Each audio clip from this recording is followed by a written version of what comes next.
Hi guys, I'm here with a video answering some frequently asked questions when it comes to my patterns and templates.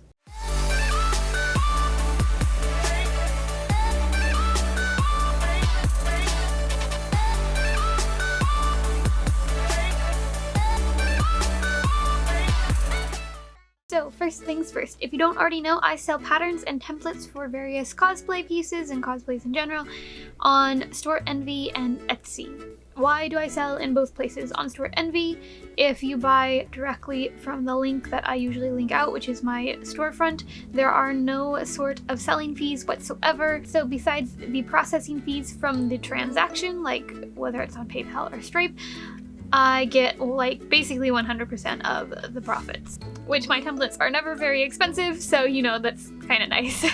However, on Storenvy, you can't link a PayPal account unless you have a PayPal business account, and I can't use that on Storenvy. So instead they have Stripe. Stripe is their other partnered thing. It works exactly like PayPal, but a lot of people still only have PayPal. So I opened an Etsy. However, on Etsy, it has a listing fee on top of the transaction fee on top of a fee that they take out from every sale. So I make significantly less from sales on Etsy. But Etsy does offer PayPal and I think a couple other different payments, so I opted to set that up. It's also justified because they have a larger user base and it's easier for people just to search and find my patterns, even if they don't see like the video or my Instagram post, or like they don't know about me at all, basically. There are two other differences between Storenvy and Etsy, and that is on Storenvy, I have to manually email out all the orders, so there can be quite a delay sometimes depending on how busy I am. I usually try to send out the templates every day. I typically will check my sales every day and then email all the templates at the end of each day. Etsy, however, has automatic downloads, which a lot of people like because they have it integrated into their system. All I have to do is upload the files to Etsy, and then Etsy will then send those files to anyone who purchases it, and you get it immediately. I figured it's worth the fee because a lot of people like having that option more. So that's a little bit about the different platform options for my templates. I'm now going to talk more about how to use the actual patterns. I have a printed out version of my template right here that I will be showing you as an example. First, I kind of want to go over stuff that's already listed in the listings. If you check the listings on the actual thing and actually read through it, it should answer a lot of the questions that people usually ask, but since people still ask it, I will include it in this video as well. These templates are designed to be printed on 8.5 by 11-inch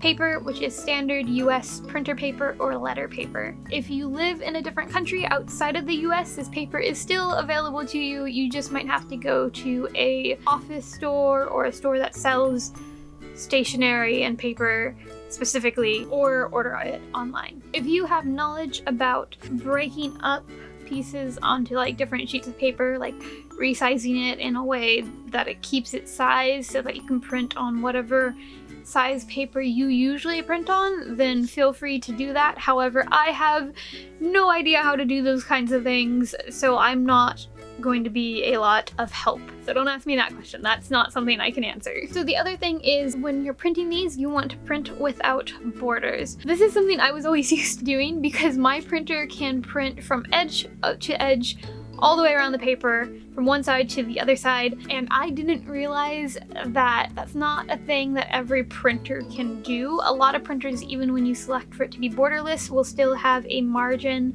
around the edge of the paper that they don't print on. It's usually like a 1/4 inch or something like that. If your printer does do this, and the places where I get my templates printed out right now, my printer is broken. I'm so sorry, printer, I keep breaking you. Their printers print with a border. If your printer prints with a border, it sometimes will try to automatically downsize the template to fit within the borders, and you don't want it to do that. Instead, you're going to want it to be still like set to like fill the page or like full screen, whatever that similar option is where it's full. It goes from edge to edge and looks exactly like how the image of the template looks on your computer, from edge to edge to edge. Your printer will cut off those edges. Like I said, it's like a 1/4 inch. It's going to cut those edges off, but it will keep it the size it is meant to be. You don't want it to shrink in and fit those edges into those margins. You want it to stay expanded and just cut off part of the template. It's not a big enough part for it to make it any more confusing or like hard to understand. So your margins are going to look kind of like this. Let's see, camera focus, see? But you can see these arrows got cut off. And this part, and this part, and this part, and this part got cut off. You can either leave it like this and not really worry at finishing off the lines, or you can somehow like trace it. But really, this is such a small section that is cut off. You can just come in and draw a line, just draw it like straight, like since this is curving upwards, just keep going like this. And it's easy. So while I'm talking about this, I'm going to switch to how you attach pieces that are broken up. There are template pieces that are too big to fit on one sheet of paper. So when you run into that, you're going to want to look through the files and find other pieces that are labeled the same exact thing as the piece that you see that needs like another half. Usually when there is something for it to connect to, it will have arrows drawn on the template showing that it needs to line up with another pattern piece someplace on one of the other files. So for example, I have the Bakugo Grenade Gauntlet, the front center piece, and then the Grenade Gauntlet, the front side pieces. And then on this sheet of paper, I have the other half of these templates. Sometimes they can stretch out between like 5 sheets, like if it's a blade for a sword, it's usually broken up between like a lot of sections. And when that happens, I will usually label it A, B, C, D, and then on the very edge of each paper, we'll write like wherever there's the arrows on that side, we'll write A and B to show that it's connecting to A, or that it's connecting to, well, I guess this would be C. If this was labeled B and there was another piece here that it needed to connect to, and one here that it needed to connect to, I would have small little labelings, say this was A and this was C. This would have a small little A over here and a small little C over here, showing that this side needs to connect to A and this side needs to connect to B. You connect these pieces before you cut out your foam. So this is what you do. You just line it up on the like edge of paper to edge of paper. So if your printer does cut off the edges, don't overlap the pieces like this because it will shrink the pattern. You don't want like the lines to physically touch, since it is technically supposed to still have lines here. It was just cut off. You want to still line up the edge of the paper, and then you tape this together and then you cut it out. I'm shaky, so I can't line these up perfectly, but hopefully you get the idea that you line them up like this, and then it's one big piece, and then you can cut it out and transfer it to your materials. The arrows on this kind of help act as a guide when pieces look too similar. I like to add different numbers of arrows just so that you can double check that these are for sure the same pieces, even though they should be labeled, you know, just in case. It's another just little thing that I like to add so that you can see, well, this part has like 6 arrows, it's not going to be the thing that has 3 arrows. Another thing that is mentioned in my listings is the sizing for each piece typically, especially if it is a kind of fabric piece, like a costume piece, and not a prop or armor piece. My measurements fluctuate, so each one has the measurements on it, but I am always 5 foot. So keep that in mind. I usually find people need to extend the leg pieces typically the most, because that's usually where a lot of people have their height from, and when they're taller than me they have longer legs, so they need to extend those pieces a little bit. There are usually notes on my patterns on how it is best to extend those pieces, but I am always going to recommend that you just have previous knowledge on how to alter patterns. I find a lot of things don't need alteration if they're like already kind of oversized, or they're props, or they're armor pieces. Like, you're probably most likely not going to need to alter this too much because it's already just like, it's a big dome thing. The only piece that you're going to really need to alter in this are things like this, like the armholes. The key to resizing is often do it little by little. It's best to start too big because it's easier to take things in than it is to let them out, especially if you're working with fabric. I always recommend that you make mock-ups if you are working with a costume piece, so that you can test everything out and adjust the sizing if need be. This is something people do with every type of pattern, not just mind. This is recommended that you do for any type of patterns that you ever use ever. It always needs to be tested out because there are always going to be some sort of alterations needed because nobody's body is exactly the same as someone else's, and these are just kind of generic sizes when it comes to commercial patterns, and for my patterns it's sized to me. And no, another question I get asked is I can't alter the sizing for you. That's why I recommend pattern alteration knowledge beforehand and then making mock-ups and starting bigger rather than smaller.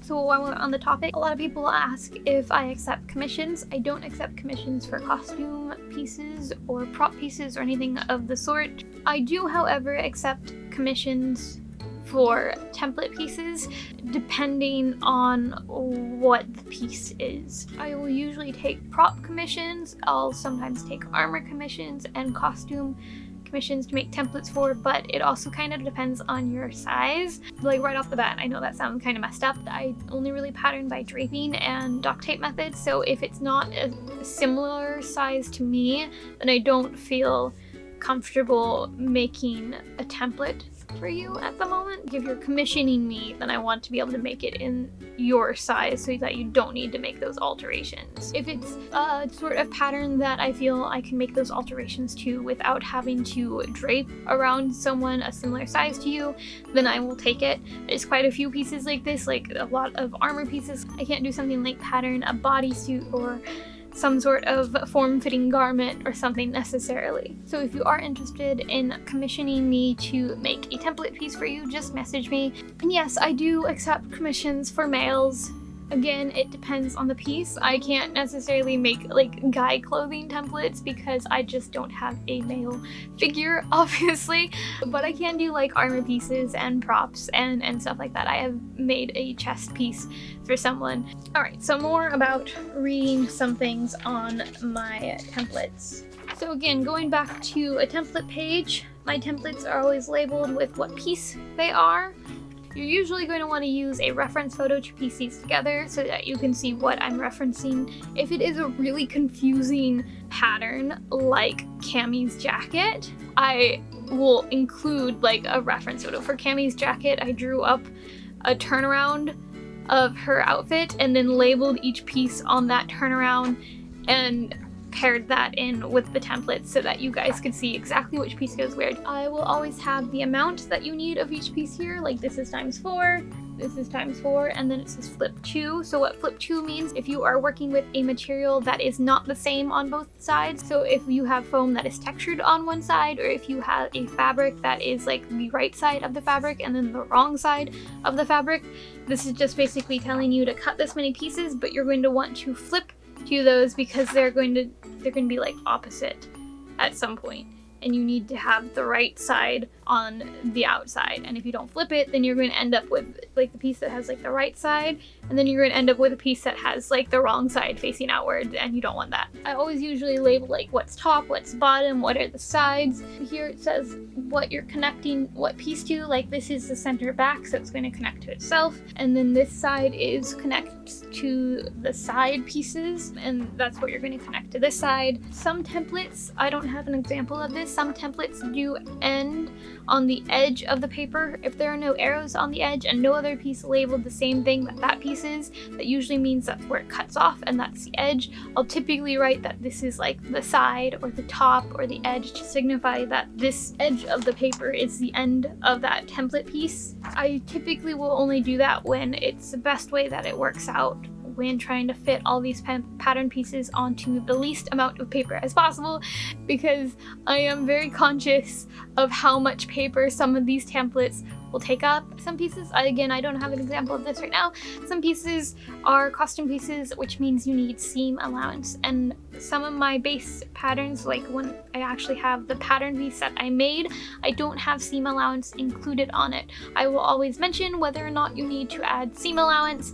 If there are a lot of similar pieces, and if they're a piece that requires you to flip it, I will let you know which side of like your body or like the prop this is supposed to go on. So like if there's like a boot cover piece, for example, and there's two pieces and you're going to have to flip two, I will let you know that this piece is the right side or outer side of the right shoe, which means if you flip it, it's going to be the left side or the outer side of the left shoe. The other thing that I occasionally get asked is if I will bundle sets together and give a discount for bundling sets together, and the answer is no, I'm sorry. My patterns are already priced really cheap. If I was to bundle things together in a way that would make it like even worth it, I'd basically just be giving out half like the set of templates for like free or something, and I can't afford to do that, so I'm sorry. The other reason I don't do that is because people have also already purchased the full sets of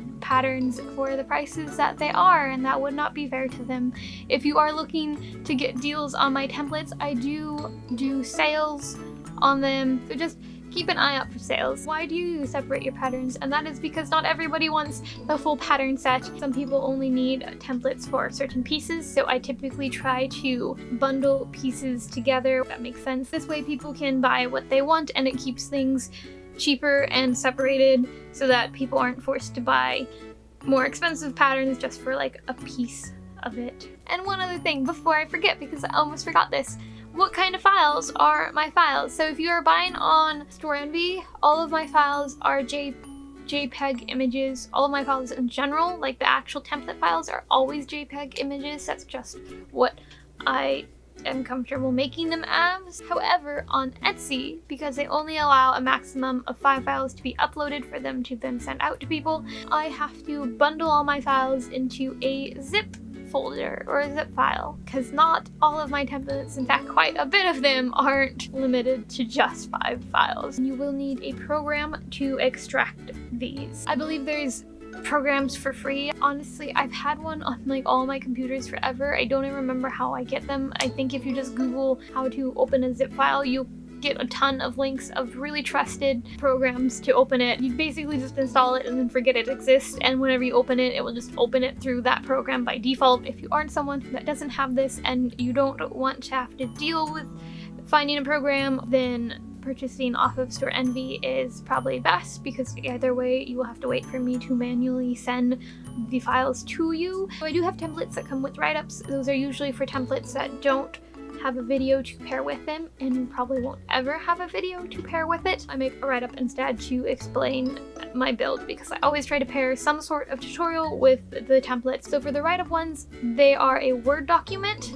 That is the only thing, again, I really know how to use. I know that is something most people have or can somehow open, even if they don't have Word. And because those Word documents are too big to upload, like they're too large of files to upload to Etsy's uploader, I do have to manually send those out to anyone who purchases a template with those. The templates still come automatically, but the Word documents take that 48-hour window to get to you, and I usually will send those to you in a message. I will send you a Dropbox link to download it. The Dropbox link to download it also has the option for you just to open it and read it in that Dropbox window if you don't have Word. While on the topic about write-ups and tutorials, I try to make videos to pair with my templates. However, sometimes my templates will go out before the video goes out. Although I don't think you always need either of those to use my templates. A lot of them are fairly straightforward and easy to understand. If you feel like that's not something you could do without a video or a write-up, maybe hold off on that. Or if you do purchase it anyways, or do want to purchase it anyways because you might have a deadline or something, purchase it, shoot me a message. I am more than happy to explain what I did to build certain pieces and send work in progress photos to better show, you know, what the piece should look like. In general, if you have any further questions that the video didn't answer or the write-up didn't answer, always feel free to message me. If you ever find there is some sort of issue with any of my templates, there's been a couple times where it's glitched a little bit. Sometimes the computer messes up, sometimes the website messes up. Message me. Again, more than happy to help figure out what the problem is and fix it as soon as possible. If you do ever use my templates or patterns, or even just watch a video and just use my video to help you build something, have found like my tutorials and stuff helpful and have used them to help you make any cosplays, let me know. Send me photos, tag me on like Instagram or Facebook or whatever social media you're using. I love to see them. If it is on social media, I will share it. If you give me your social media handle when you like email me or something like that, I will share it as well. I love to show people like, hey look, somebody made this like with my help. That's like really awesome. Like it's so awesome to see what you guys make. I'm really glad I could be helpful and help people make cosplays and learn to make cosplays. So again, thank you so much too for the people who do purchase my patterns and templates. It helps a lot. It supports my cosplays and lets me be able to make more tutorials and more builds around more tutorials and just put more time into this hobby in general. Again, always feel free to reach out to me if you have any questions about anything, even if you aren't using my templates. If you just have questions in general about cosplay, I am more than happy to help you out if I feel I can and have the knowledge. Yeah, happy cosplaying and bye!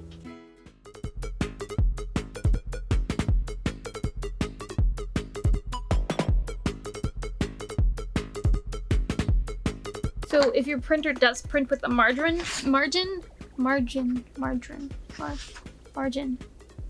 what? You gotta keep it simple, and that I answered some of your questions. Again,